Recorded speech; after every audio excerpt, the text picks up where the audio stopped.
যাহাকে লইয়া এই তুমুল আন্দোলন, সে বেচারি সারাদিন দুশ্চিন্তায় অনাহারে জমে মানুষে টানাটানি করিবার পর শিশু ও প্রসূতিকে নার্সের হেফাজতে রাখিয়া গঙ্গা স্নানান্তে যখন বাড়ি ফিরিল, রাত্রি তখন অনেকটাই হইয়াছে।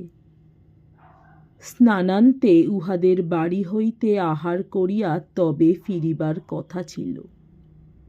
ফিরিবার পথে মমতাই জোর করিয়া বাড়ির দুয়ারে নামিয়া পড়িয়াছে। স্বামীর উপর সূক্ষ্ম একটু অভিমানের সহিত উৎকণ্ঠাও জাগিতেছিল। নিশ্চিত জানিত সুধাংশু আসিয়া খবরটা শুনিলে সবিতার বাড়ি ছুটিবে। কি জানি গত রাত্রের অনিয়মে শরীর ভালো আছে কিনা। সবিতার সেই ছোট দেওর পৌঁছাইতে আসিয়াছিল। হাসিয়া কহিল, দেখছেন তো মমতাদি, বাড়িতে আপনাকে কারুরই দরকার নেই। সকলেই খেয়ে দিয়ে নিশ্চিন্ত হয়ে ঘুমোচ্ছে। বেশ হয়েছে, খেতে পাবেন না। সারাদিন জলস্পর্শ করলেন না। বৌদি ভারী দুঃখিত হবেন কিন্তু। রাগ দুঃখ করতে মানা করো ভাই, আমি একদিন গিয়ে চেয়ে খেয়ে আসব। সবু ভালো হোক।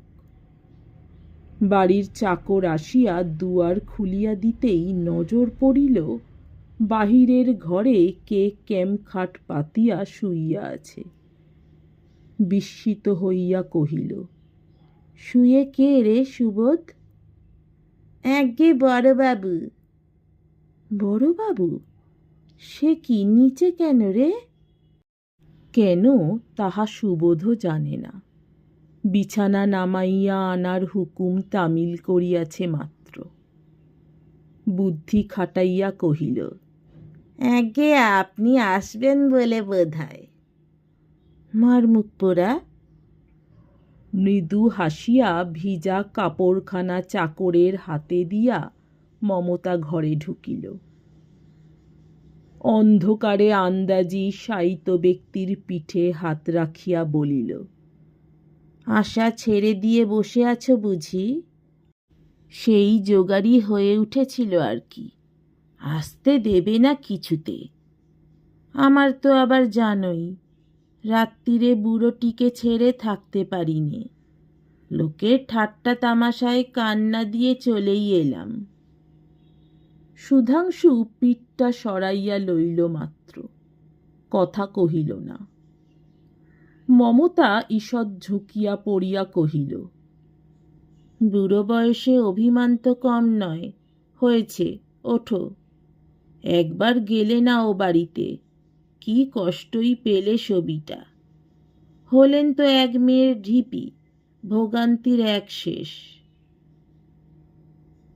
এত কথার একটিও উত্তর না পাইয়া বিস্মিত মমতা বিছানার এক প্রান্তে বসিয়া স্বামীর হাতখানা কোলের উপর টানিয়া লইয়া সস্নেহ স্বরে বলিল, কি হয়েছে গো?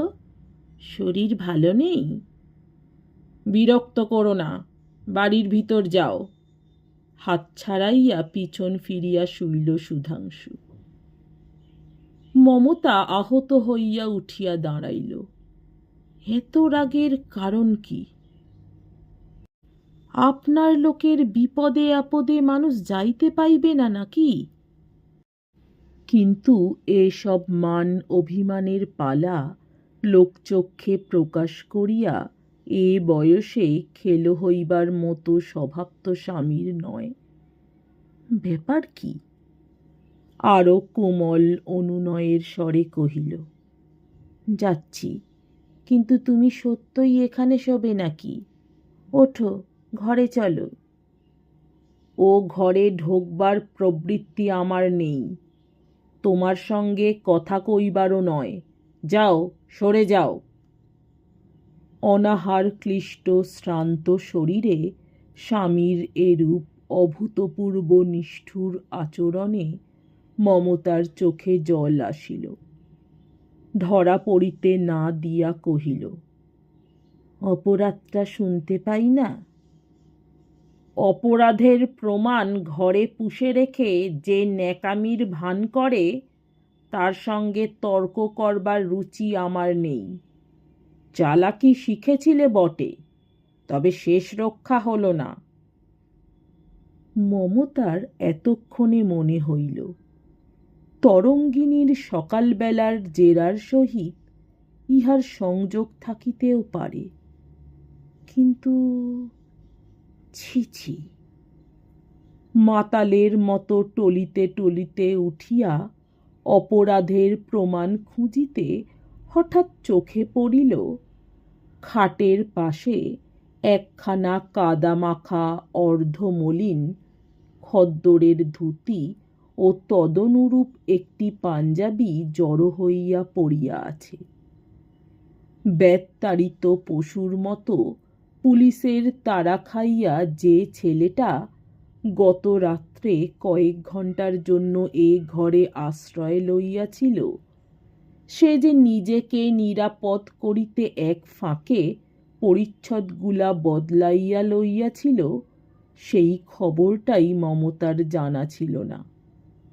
হয়তো যখন বাহির করিয়া দিবার আগে কেহ জাগিয়া আছে কিনা দেখিতে গিয়াছিল। স্তব্ধ অনর মমতার কেমন করিয়া যে বসিয়া বসিয়া রাত্রি কাটিয়া গেল সে কেবল তিনিই জানিলেন, যিনি অলক্ষ্যে বসিয়া সকলের সুখ দুঃখের হিসাব লইতেছেন।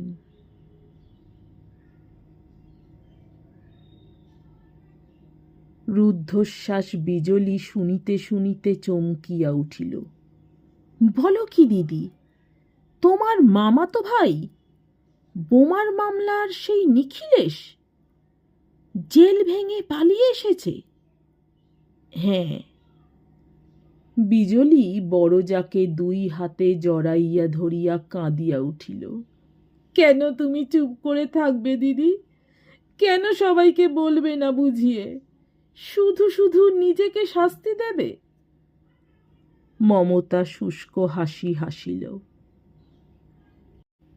সে কাল হলে বলতাম মেজবউ, আজ আর হয় না। কেন দিদি, হয় না কেন দিদি? ধর্ম কি নেই? এই অবিচারটা স্বচ্ছন্দে চলে যাবে? তবে চল, তোকে উকিল খাড়া করে কর জোরে ন্যায় বিচারের প্রার্থনা করি গে।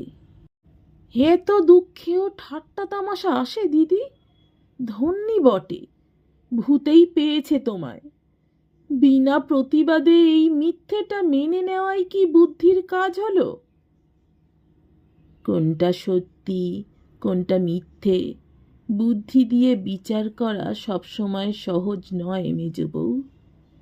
এতদিন যাকে পরম সত্য বলে জেনে এসেছি, দেখছি কি মিথ্যেই সেটা। আজ যদি মিথ্যেটাই সত্যি হয়ে দাঁড়ায়, ক্ষতি কি? ক্ষতি তোমার মুন্ডু। হিমুর মা, তুমি বিনি দোষে এই অপমানটা সইবে? অপমান যা হয় তার ফেরে না বিজলি। কি বোঝাবো ওদের? যদি বলে বিপদে পড়ে এখন একটা গল্প রচনা করে এলে, সে অপমান সইবে না।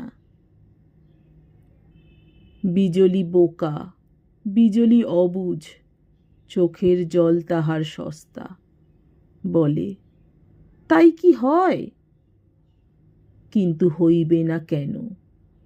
18 বছর ঘর করার পর মমতা সম্বন্ধে যাহাদের এ কথা বিশ্বাস করিতে বাধে নাই, ওটুকু তাদের কাছে খুব বেশি কি? যে হতভাগ্য ছেলেটা 2 দণ্ড আশ্রয় লইতে আসিয়া তাহার চিরদিনের আশ্রয় ভাঙিয়া দিয়া গেল, বিজলির মতো মমতা তাহার উপর রাগ করিতে পারে না। যে ভঙ্গুর ঘরখানা নিয়মিত একটি ফুৎকারে ধূলি গুঁড়ি হইয়া গিয়াছে, তাহার উপর মমতার আর মমতা নাই। যাইবার বেলায় সুধাংশু বলিয়াছিল, এরকমভাবে চলে গেলে আমাদের মান সম্ভ্রম কোথায় থাকবে বুঝতে পারছ? মমতা উত্তর করিয়াছিল, পারছি, কিন্তু ও জিনিসটা যে শুধু তোমাদের একলারই নেই সেটাও ভুলতে পারছি না। মেয়ের বিয়ে দেওয়া দায় হবে তা জানো? হয়তো হবে, কিন্তু আমার নয়। এ সংসারের উপর আমার আর কোনো দায় নেই। মানুষের মন কঠিন হইলেও দুর্বল বই কি। সুধাংশুর চোখে জল আসিতে চায় কেন? কোথায় যাবে ঠিক করেছ মমতা? মমতা তাকায় নাই, মুখ ফিরাইয়া বলিয়াছিল, ঠিক কিছুই করিনি। এত বড় পৃথিবীটায় একটা মেয়ে মানুষের ঠাঁই হয় কি না সেটাই একবার দেখব ঠিক করেছি। নমস্কার, আমার গল্প পাঠ ভালো লাগলে আরও এমন গল্প শুনতে চাইলে অবশ্যই আমার চ্যানেলটি সাবস্ক্রাইব করে দেবেন। দয়া করে লাইক, কমেন্ট, শেয়ার করতে ভুলবেন না। অনেক ধন্যবাদ।